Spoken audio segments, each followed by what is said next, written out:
Voici la meilleure manière de faire des formulaires en React. On va utiliser les server actions, Zod, ainsi que React Hook Form. Tout d'abord, il faut que tu crées un composant qui contient ton formulaire. Ensuite, tu vas vouloir utiliser Zod pour créer un schéma, ainsi qu'un type qui permettront de déterminer les propriétés de ton formulaire, donc les différents inputs de ton formulaire. Dans mon cas, j'ai créé un schéma Zod qui contient la propriété title et description. Maintenant, il faut créer la server action. Dans mon cas, j'ai décidé de l'appeler create job offer. Elle prendra deux paramètres, pref state et form data. Cette server action va retourner une promesse qui contiendra soit un objet avec success étant un false, message étant un string et errors étant du type Zod formatted errors qu'on importe de Zod ainsi que form type qui est juste le type qu'on a inféré de notre schéma Zod, ou sinon notre server action retournera success true avec un message. Ensuite, pour que React comprenne que c'est bel et bien une server action, il faut que dans le corps de ta méthode, tu utilises la chaîne de caractères useServer. Maintenant, il ne reste plus qu'à parser les données de notre formulaire, c'est-à-dire de form data. Ensuite, si ces données n'ont pas été correctement parsées, on va retourner un objet qui contient success est à false pour indiquer que les données de notre formulaire ne sont pas valides, un message, ainsi qu'une propriété errors qui contiendra toutes les erreurs pour chacun des champs de notre formulaire qui ne sont pas valides. Sinon, donc si les données ont correctement été validées avec Zod, il faut que tu fasses une requête à ta base de données pour insérer les informations du formulaire, et ensuite tu peux retourner un objet avec comme propriété success true et message created. Maintenant, pour récupérer le résultat de cette server action, on va vouloir la placer dans un nouveau hook React qui s'appelle useActionState.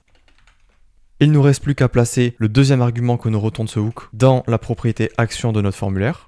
Et vu qu'on utilise ce hook, on peut utiliser dans notre bouton de notre formulaire le hook useFormStatus qui nous permettra d'afficher un état de chargement sur notre bouton. Maintenant, on va utiliser le hook useForm qu'on va importer de React Hook Form et ZodResolver qu'on va importer de Hook Form Resolver. On récupère le résultat de ce hook dans une variable que j'ai appelée form, puis on va dans chacun de nos inputs utiliser trois petits points, form.register, entre parenthèses, suivi du nom qu'on veut donner à notre input. Cela nous permettra de transférer les données dans notre form data passées à notre form action. Maintenant, pour afficher les messages d'erreur lorsque l'input sera incorrectement rempli, alors il ne reste plus qu'à faire ça. Donc dans le premier cas, on utilise la propriété title en dessous de l'input title, et dans le deuxième cas, on utilise la propriété description en dessous de notre input qui aura comme nom description. Et voilà, grâce à ça, tu as réussi à créer un formulaire React de la meilleure manière possible.